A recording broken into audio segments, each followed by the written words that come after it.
can we do that? How are we going to walk out of this place tonight? How are we going to be different after tonight?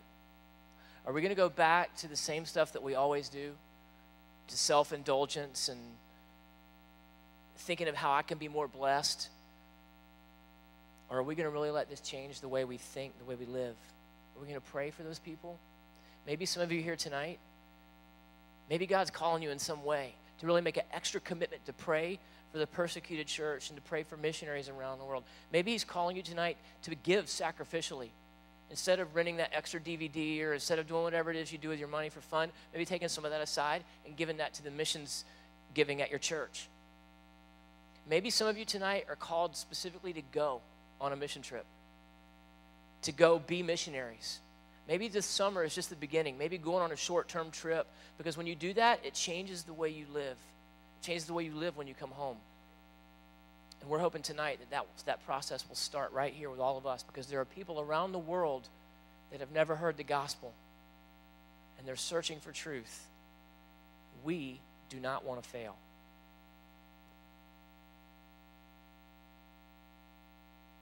My name is Kumari Yadav. I am Amira Kabul. I have 3 minutes left to live. I never knew this moment would come so soon. I never knew my time on earth would be so short. But beyond this, beyond the life I've known, what is there? My family depends on me. No one will even notice when I'm gone. And I just don't know what they'll do without me. And no one is here to stand with me as I take my very last breath. It's not like life is anything precious, fighting every single day just for the will to survive. Against poverty. Against depression. Against sickness. Against hopelessness. I have nothing to live for. But I have nothing to die for. What could be waiting for me? I don't know. I just don't know. I'm not sure. How can I be sure? Why are you so quiet? Don't you know? Can't you imagine? What I'm feeling in this moment. This goes beyond terror. This goes beyond hopelessness. Because I have no way of knowing what's waiting for me. I've said my prayers.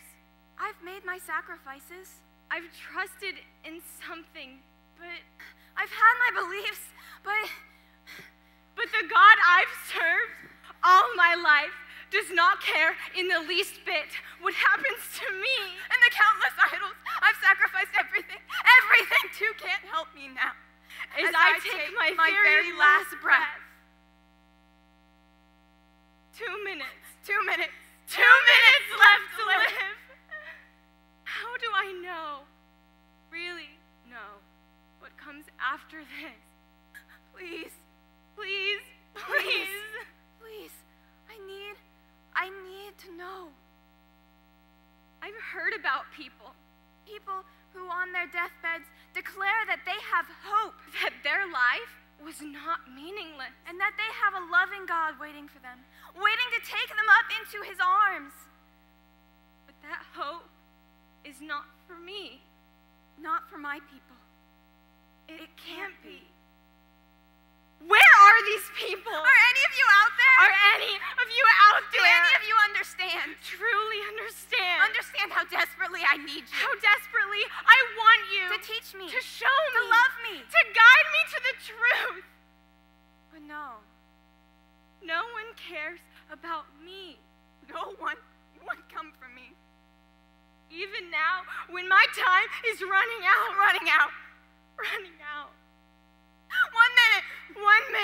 1 minute left to live. Why did nobody come to me? Why do others have hope when I have none? What would you do if death was coming for you? How would you respond? What would you regret?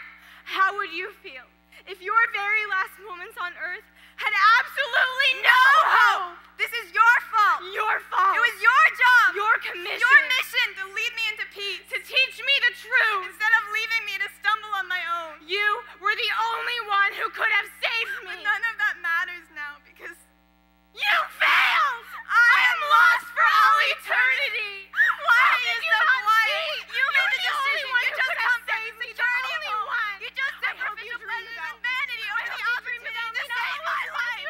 What is that secret keeping you